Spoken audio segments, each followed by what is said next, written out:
भक्तों, ओम नमः शिवाय। श्री शिवाय नमस्तुभ्यम। जय श्री महाकाल। जी हाँ भक्तों, आप सबको भी पता होगा कि सावन का पावन महीना चल रहा है और सावन का पावन महीना बस ख़त्म ही होने वाला है। ठीक, रक्षाबंधन के दिन से सावन का महीना ख़त्म हो जाएगा, लेकिन उससे पहले आपको एक बहुत ही बड़ा दिन मिलने जा रहा है। जी हाँ भक्तों, 17 अगस्त को क्या होने वाला है, हमारा प्रदोष का दिन आ चुका है। जी हाँ भक्तों, 17 अगस्त प्रदोष का दिन आने वाला है। अगर आपकी कोई भी ऐसी मनोकामना है जो कि वर्षों पुरानी है और अभी तक पूरी नहीं है, तो 17 अगस्त के दिन, प्रदोष के दिन, जो कि हिंदू धर्म का और सनातन धर्म का बहुत ही बड़ा त्यौहार माना जाता है, उस दिन आप अपनी मनोकामना मांग के अपनी जो कोई भी इच्छा मनोकामना है वो बाबा भोलेनाथ से पूरी करा सकते हैं।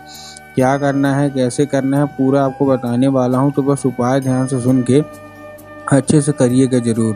अगर आपने आज का ये उपाय ध्यान से सुन के अच्छे से कर लिया तो अवश्य रूप से जो मनोकामना है ना वो पूरी होगी ही होगी, चाहे जो मनोकामना है। कोई भी अगर ऐसी मनोकामना है जो कि नहीं पूरी हो रही है, आपकी वर्षों पुरानी है, तो वो भी मनोकामना आपकी सारी की सारी पूरी होनी ही होनी है। क्या करना है, कैसे करना है, पूरा आपको समझाने वाला हूँ, बताने वाला हूँ, तो बस उपाय ध्यान से सुन के अच्छे से करिएगा ज़रूर।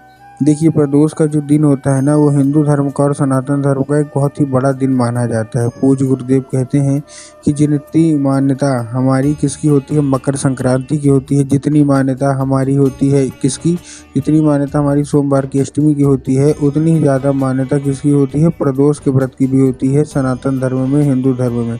तो अगर आपकी भी कोई ऐसी भी मनोकामना है जो कि अभी तक पूरी नहीं हो रही है, तो अवश्य रूप से उपाय कर लीजिएगा, आपकी सारी की सारी मनोकामना पूरी होगी ही होगी। और वो भी किसका, सावन का, मतलब आपका जो प्रदोष है वो काहे का मिल रहा है, सावन का मतलब प्रदोष मिल रहा है। तो आपके लिए बहुत ही बड़ी मनोकामना है कि मतलब बहुत ही एक अच्छा दिन है कि आप अपनी मनोकामना बिल्कुल पूरी करा सकते हैं, ठीक है ना। तो देखिए, आपको भी पता है कि जो पूज्य गुरुदेव की कथा है ना, लाखों की भीड़ आती है, आप सबको पता है, ठीक। और जब गुरुदेव की कथा है तो वहाँ क्या होती है, ज़्यादातर जो भक्त आते हैं वो क्या करते हैं, पत्र के द्वारा, किसके द्वारा, पत्र के द्वारा अपनी मनोकामना गुरुदेव तक पहुँचाते हैं, ठीक। तो ये अभी 5-6 महीना पहले की बात है, प्रदोष का व्रत चल रहा था। तो प्रदोष के व्रत की बात तो ठीक है, लेकिन हम पिछले साल की आपको बात कर ले जाते हैं, जब ये सावन चल रहा था। और सावन का मतलब क्या आया था, सावन का प्रदोष आया। जब सावन का प्रदोष आया तो उसके पहले गुरुदेव की कथा चल रही थी। और जब गुरुदेव की कथा चल रही थी तो वहाँ ज़्यादातर जो भक्त आए थे उन्होंने क्या किया है, पत्र के द्वारा अपनी मनोकामना गुरुदेव तक पहुँचाई।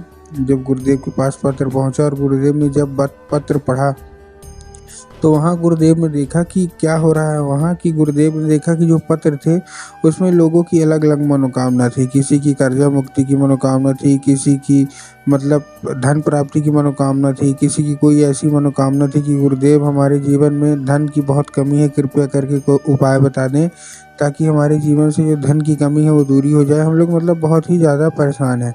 जब गुरुदेव ने ये देखा तब गुरुदेव ने 2 से 3 उपाय बताए और कहा केवल और केवल ये उपाय कर लेना, तुम्हारी जो कोई भी इच्छा है, जो कोई मनोकामना है जो कि अभी तक पूरी नहीं हो रही है, अवश्य रूप से जो मनोकामना है ना वो पूरी होगी ही होगी।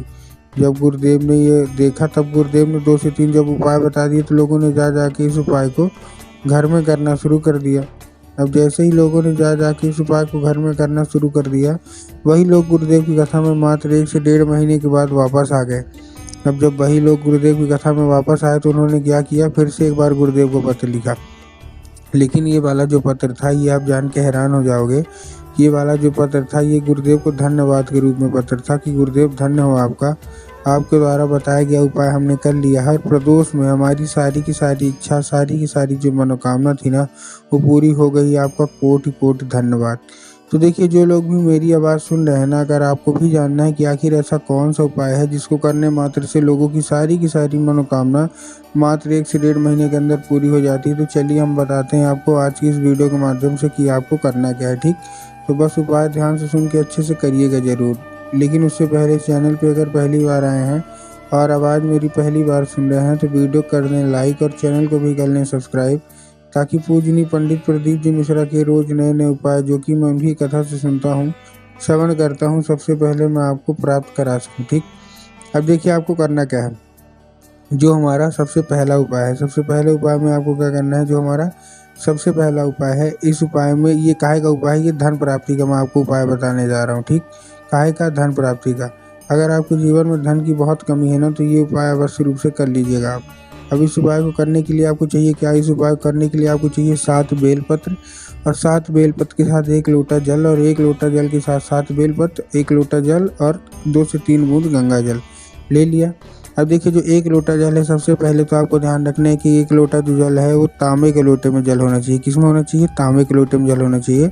और तांबे के लोटे में जल होने के साथ साथ आपको क्या ध्यान रखना है कि जो जल है वो आपके घर का होना चाहिए। मतलब मंदिर परिसर से आपको जल नहीं लेना। बहुत सारे लोग गलती क्या करते हैं कि वो घर से खाली लोटा लेके जाएंगे, लेकिन ले जाके मंदिर परिसर से जल भर लेंगे, जो कि पूर्णतः गलत है।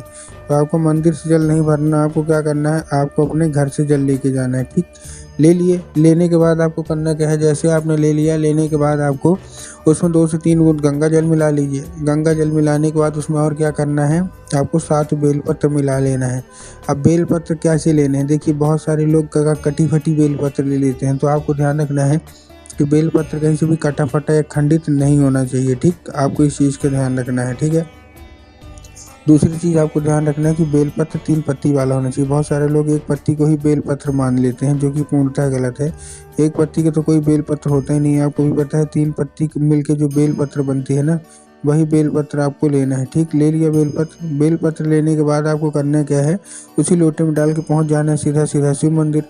अब शिव मंदिर तो पहुंच गए, आपके दिमाग में आगे जाएंगे बाबा भोलेनाथ के ऊपर अर्पित कर देंगे, जो कि पूर्णतः गलत है। आपको बाबा भोलेनाथ के ऊपर अर्पित नहीं करना। आपको कहाँ अर्पित करना है? आपको अर्पित करना है नंदी के ऊपर। नंदी का एक पैर होता है आगे का, जो कि उठा हुआ होता है। तो आपको क्या करना है, नंदी के उठे हुए पैर में आपको चुपचाप नंदीश्वर महादेव का नाम लेके अर्पित करना है और महादेव से मनोकामना मांगना है। और एक चीज़ का ध्यान रखना है कि जो मतलब क्या है कि जो बेलपत्र है, जो आपने लिया है बेलपत्र, वो अर्पित नहीं होनी चाहिए नंदी के पैर में। अब जल अर्पित करने के बाद वो बेलपत्र उठाना है और नंदी के नंदी के ऊपर ना अर्पित करके बाबा भोलेनाथ के ऊपर अर्पित कर दें। ठीक, कर दिया। ये था पहला उपाय, जो कि धन प्राप्ति का था। अब हम चलते हैं अपने दूसरे उपाय की ओर, जो कि काहे का है, जो कि हमारा कर्जा मुक्ति का है। अगर आपके जीवन में कितना भी ज़्यादा कर्जा बढ़ चुका है, तो कर्जा मुक्ति का ये उपाय आपको कर लेना है। इस उपाय में आपको चाहिए क्या? कर्जा मुक्ति के इस उपाय में आपको चाहिए केवल 1 कटोरी दूध। ठीक है, 1 कटोरी दूध ले लिया। 1 कटोरी दूध लेने के बाद आपको करना क्या है, जैसे आपने 1 कटोरी दूध ले लिया, 1 कटोरी दूध में लेने के बाद आप पहुंच जाइए कहाँ, सीधा सीधा बरगद के पेड़ के नीचे। शिव मंदिर मत जाइएगा, बरगद के पेड़ के नीचे पहुंच जाइए। बरगद के पेड़ के नीचे पहुंचने के बाद जैसे आप पहुंच गए, आपको 3 बार बरगद के पेड़ की परिक्रमा करनी है। और 3 बार बरगद के पेड़ की परिक्रमा करने के बाद अपनी जो कोई भी इच्छा है, मनोकामना है, जितना भी कर्जा है, बोल के बटकेश्वर महादेव का नाम लेके आपको बरगद के पेड़ की जो जड़ है ना, वहाँ अर्पित कर दीजिए। पूज्य गुरुदेव कहते हैं ज़्यादा से ज़्यादा 1 महीना है, ज़्यादा से ज़्यादा 1.5 महीना, इसके बीच सारी की सारी आपका जो कर्जा होगा ना, वो समाप्त होगा ही होगा।